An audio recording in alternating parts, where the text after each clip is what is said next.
All right, let's go to the final bowl on Thursday night, 9:15 Eastern, between Arizona and Oklahoma in the Valero Alamo Bowl in San Antonio, Texas. Arizona 3-point favorite here, over under 62.5. One of my favorite bowls I'm looking forward to. These are two really good teams, and there's not too, for good teams, there's not too many opt-outs.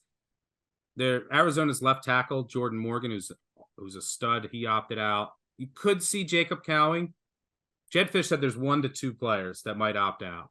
Morgan is one. Maybe you see another receiver. Other than that, Arizona's going to have its full roster. They care. It's a huge game for them to get to 10 wins. Big bounce back season.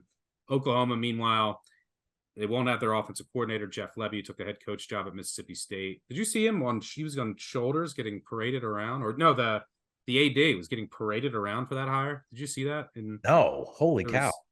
They had cowbells. He was getting off the plane, and they had him on their shoulders, carrying him around. Has anybody shown Mississippi State their schedule next year? You get somebody off get Levy off the shoulders. Yeah, I mean, good for Levy for he's getting paid.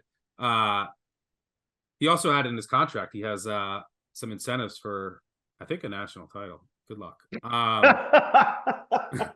Really? Okay. So, transfer portal for Oklahoma, Dylan Gabriel to Oregon, which means Jackson Arnold, highly prized recruit. I believe that's probably why Gabriel hit the portal.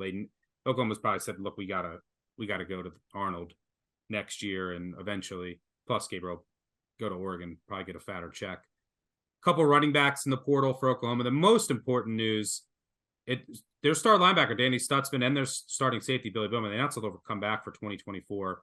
Big. So I think that they'll care. Oklahoma cares here. They do have a bunch of offensive linemen out. Their starting tackle, Tyler Guyton. Their starting center, Andrew Rame.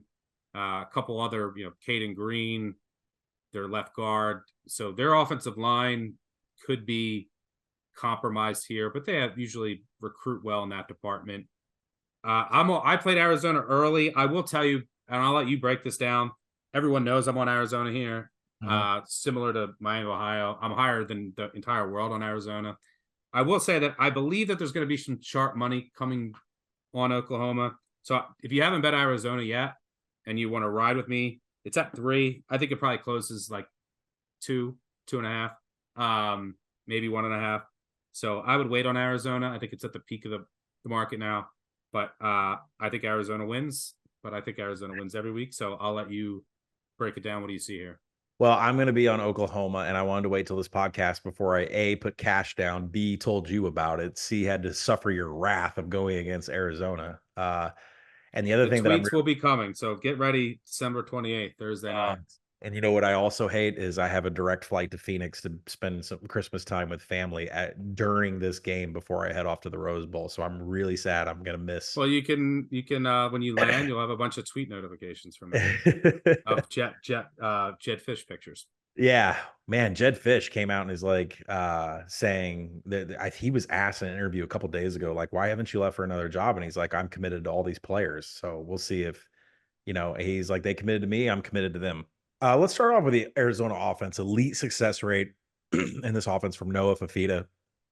Arizona's passing was highly successful, highly explosive. It doesn't matter the coverage, cover 3, cover 1, quarters, all of them. OU was actually pretty highly successful in all those coverages, landed inside the top 25 in preventing pass explosives. So it's a true good-on-good matchup when Arizona goes up against OU's D. Danny Stutzman being back is really big because remember the handicap on this OU defense is he's not just the captain for Brent Venables. He's also the one that misses the least amount of tackles. Like everybody else on this defense is about 20% missed tackles. Danny Stutzman's about 8. The one true OU defender that they have to have on the field, he's going to be there.